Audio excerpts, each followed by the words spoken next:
Bonjour à tous. Bonjour à toutes. Nous sommes aujourd'hui au Polo de Paris pour tester un driver Mizuno. Mizuno. Il s'agit du modèle STX 230, Voilà. Puisque c'est le modèle 2023. Voilà. D'accord. Un club qui avait eu un franc succès dans sa mouture précédente. Oui. Et donc nous allons tester la nouvelle mouture afin de savoir si elle apporte un plus et quel est ce plus par rapport bien sûr au modèle précédent. Exactement. Donc bien écoutez, on va tester, on va fouiller, et puis on va le faire parler, même sous la torture, et ensuite on va vous dire tout ce qu'il nous a dit. Voilà. On se retrouve tout de suite. À tout de suite.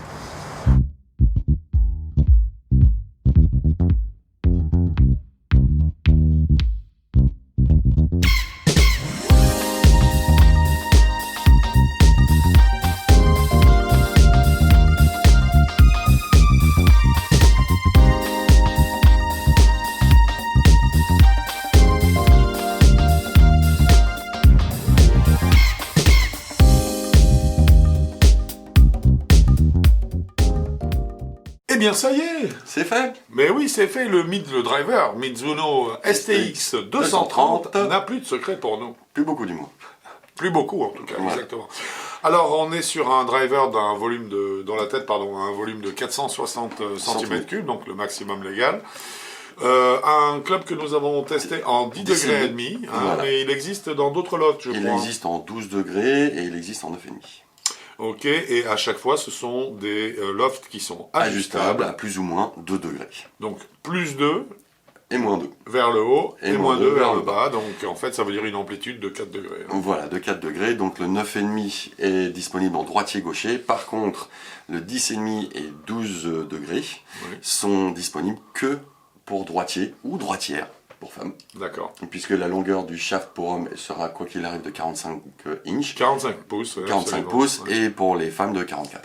Exactement. Voilà. Donc ça veut dire que les gauchers ont intérêt à frapper assez fort, puisqu'ils seront obligés d'aller sur le modèle à 9 degrés et demi. 9,5 qui peuvent mettre à 11,5. Et qui pourront exactement ajuster à 11,5, donc tout le monde devrait y trouver son compte. Voilà.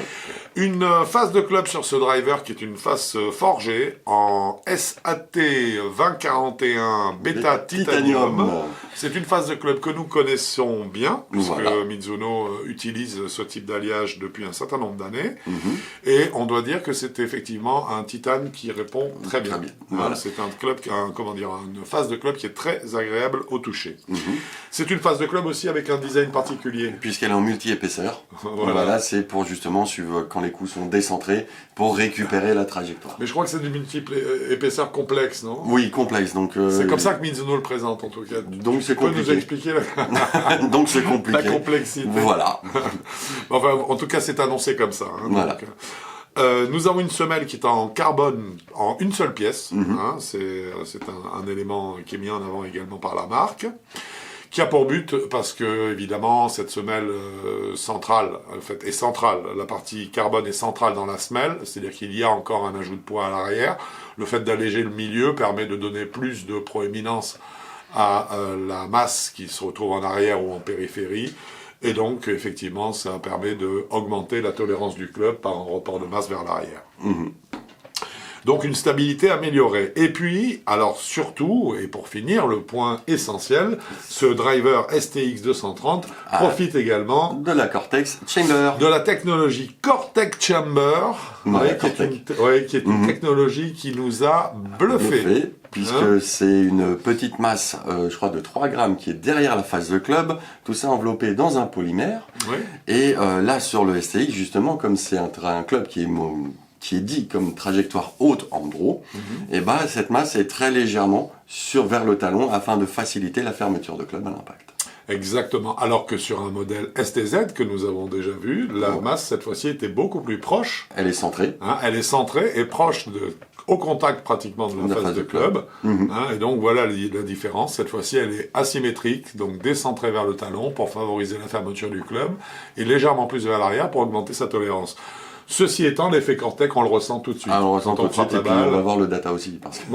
Parce qu'il a une influence directe, et ça c'est très réussi, on insiste vraiment là-dessus, parce que ça nous a impressionné.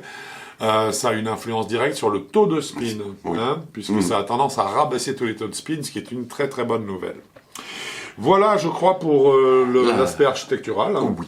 Et nous allons donc pouvoir commencer le verdict, je dirais, dans le détail. Dans le détail, en commençant par la qualité des matériaux. Par exemple, super. Qu'est-ce que tu en as dit alors, mon cher Quentin? Que, comme on l'a dit, la Cortex Chamber fonctionne à la perfection. Les matériaux, bon, bref. La face titane aussi. La face titane aussi.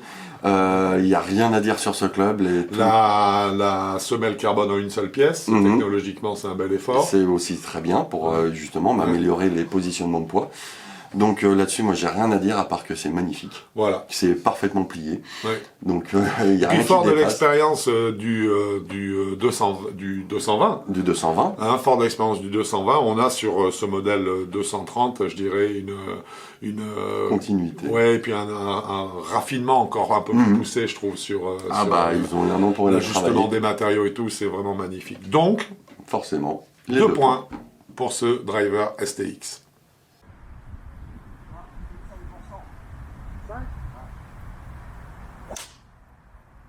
Nous abordons maintenant les qualités statiques de ce driver. Et qualité statique, là encore une fois, c'est de la grande marque, hein, oui. Donc c'est parfait. Rien à dire, il pose parfaitement, il n'y a pas de open face, il n'y a pas de hook face. Il repose parfaitement au sol, quel que soit l'emplacement du shaft en bas ou en haut, ça bouge pas d'un micron. Parfait pour moi. Aucun défaut, donc forcément. Non, oui, forcément les 2 points sur 2, parce qu'il n'y a aucun doute là-dessus. C'est un club qui vraiment nous offre un zéro faute à ce niveau-là.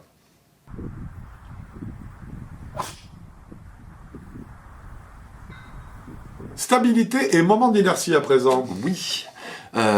Comme d'habitude, on n'a pas de chiffres. Voilà, concernant le moment d'inertie. Donc on ne se fie qu'à ce qu'on a ressenti. Ben oui. Pour moi, la stabilité, le moment d'inertie de ce club doit être monumental, parce que le seul moment où j'ai senti le club vibrer, c'est quand une partie de la balle était en dehors du club. J'étais allé un peu fort. Je voulais décentrer, j'y suis allé un peu fort, je sais. Mais c'est juste pour vous dire que je voulais savoir à quel point ça vibrait ou pas. Et non, c'est à partir du moment où toute la balle est dans la face de club, ça vibre pas d'un iota, c'est impressionnant. Ouais, et puis en fait, je pense qu'avec le déplacement, le positionnement de la Cortex Chamber, il y a beaucoup d'éléments qui font qu'en fait, il y a un travail qui est fait autour de la masse, le positionnement des masses sur cette tête de club, qui recherchaient en fait une stabilité maximale pour vraiment rassurer le joueur, et c'est parfaitement réussi. Là, c'est aux petits oignons. Donc à ce sujet-là, aucun doute sur les 2 points possibles. Il a pris les 2. Il a pris les 2 parfaitement. Stock shaft et stock grip à présent. Je crois que ça va être rapide, mon cher Quentin. Ça va être rapide parce que d'après le site, il y a d'après le site, il y a 23 shafts et 27 grips. Voilà, donc tranquille. Bon, donc vous devriez trouver normalement club à votre main. Voilà. 27 grips. 27 grips et puis surtout les shafts, quoi. Ouais. Alors bien sûr, on espère maintenant par contre que tous seront disponibles. Et ça, on va le voir bien sûr au fil des semaines. Voilà. Et au fil de vos retours. Donc forcément, là en tout cas, sur les 2 points qu'on pouvait donner, il a pris les 2. Il s'est pas gêné, il a pris les 2 directement.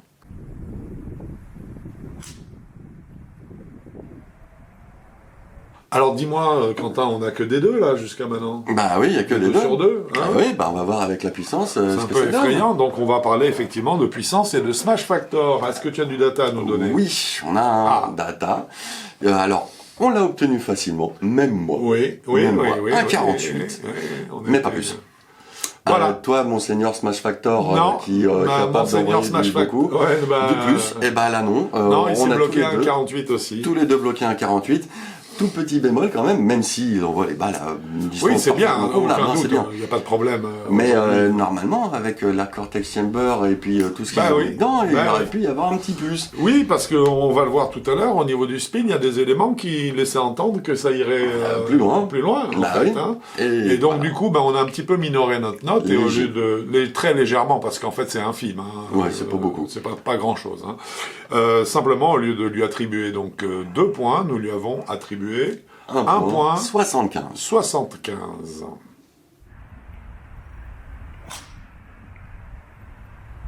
Nous parlons maintenant du spin. Oui, comme le Spin Doctor. Pareil. Alors, donc, en moyenne, notre notre moyenne de spin à tous les deux était de 2950 tours minutes en arrière.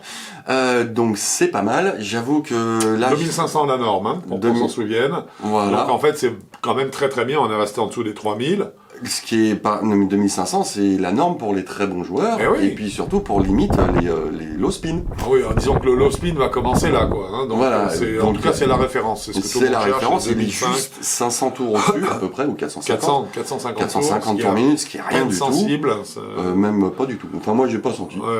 En tout cas, c'est magnifique parce que, oui, c'est-à-dire qu'en fait, le taux de spin est légèrement supérieur à, je dirais, à la cible idéale, mais c'est parce qu'aussi, on a un club qui est là pour faciliter le draw. Le draw, ça a tendance à rabaisser les trajectoires de balle. Légèrement. En augmentant le backspin, et ils ont permis, bien que le draw, donc, pour lequel le club est fait, diminue la hauteur de balle, et ben, ils ont permis, par les tours de backspin, d'en récupérer. Et de faire grimper la balle. Et de faire grimper la balle, exactement. Hein. Et on va voir ça, justement, donc, dans la trajectoire, mais déjà en spin. En tout cas, au niveau du spin, il n'y a aucun doute sur les 2 points possibles. Il a fait les deux. On lui a donné les deux. Hein. Oui.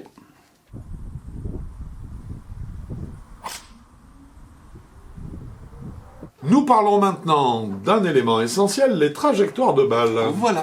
Alors, l'angle de décollage moyen était de 13,4 degrés. Oui, ce qui le situe comment? Ce qui le situe bien, justement, pour les trajectoires un petit peu hautes, prévues.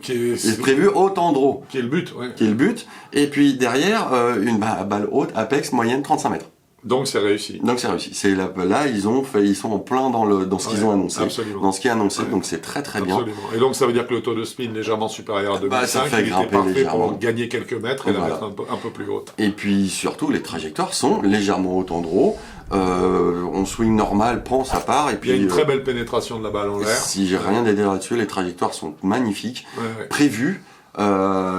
Et faite, quoi. C'est absolument. Voilà. Et là, on le voit très bien. Si on se met en configuration de swing coup tout droit, à peu près droit, la balle en fin de course a un léger draw naturel, donc, parce que la cortex chamber est légèrement dans le talon. Légèrement, c'est pas c'est ça. Légèrement, elle incite donc la fermeture du club. Naturellement, donc et malgré ça, la balle grimpe à 35 mètres quand même. C'est parfait. Donc rien à dire là-dessus, forcément. Donc au niveau donc des trajectoires de balle, aucun doute, nous lui avons attribué les 2 points. Exactement.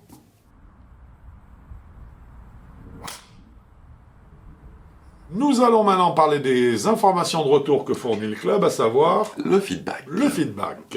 Bon, Quentin, je t'en prie, à toi l'honneur. Merci. Donc là, c'est pas une forme de déception par rapport au club, c'est que la tolérance du club est telle. Tout se paye. Tout ça, comme on dit toujours, les vases communicants. C'est tellement énorme au niveau tolérance, puisque même si on la descente, la balle part bien. On n'a pas de trajectoire aberrante, à moins d'avoir fait un mauvais swing, très mauvais swing. Mais par contre, savoir où on l'a touché exactement, c'est là le petit hic. C'est qu'on n'est pas sûr. On sait que c'est un peu plus vers le talon ou vers la pointe, mais par contre, on ne sait pas exactement où. Non, il y a un petit peu de flou quand même. Il y a un peu de flou. Mais par contre, j'avoue. Sur le point de percussion. Là, c'est quand même vachement agréable aussi d'avoir une zone de tolérance qui est telle qu'on a quasiment tout le temps l'impression de très très bien la prendre. Oui, ça met très en confiance. On est large. Là, c'est pas un sweet spot qu'il y a. Là, il y a carrément un. Oui, c'est très rassurant pour le joueur. C'est très rassurant parce qu'on sait que vraiment il faut swinger le club simplement. La balle sera haute, elle sera portée, elle va pas prendre un effet délirant vers la droite si on a tendance à la couper un petit peu. Donc je crois qu'il y a un zéro faute là-dessus. En termes de feedback, on a augmenté tellement la tolérance que forcément on se retrouve. Le feedback a pris. Voilà, quand je dis que c'est un zéro faute, c'est pas ça. Ce que je veux dire, c'est que c'est logique par rapport à la construction du club, qui elle-même est faite en fonction de la cible de joueurs visés. Et là, on est pile dedans. Donc, en termes de feedback, par contre, forcément, ça se paye. Et donc, sur les 2 points, nous lui avons attribué 1 point qui est la norme. Exactement. Go.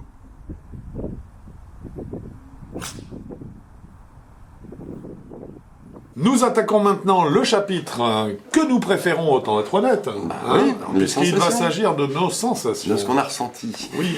Alors moi j'ai adoré ce club.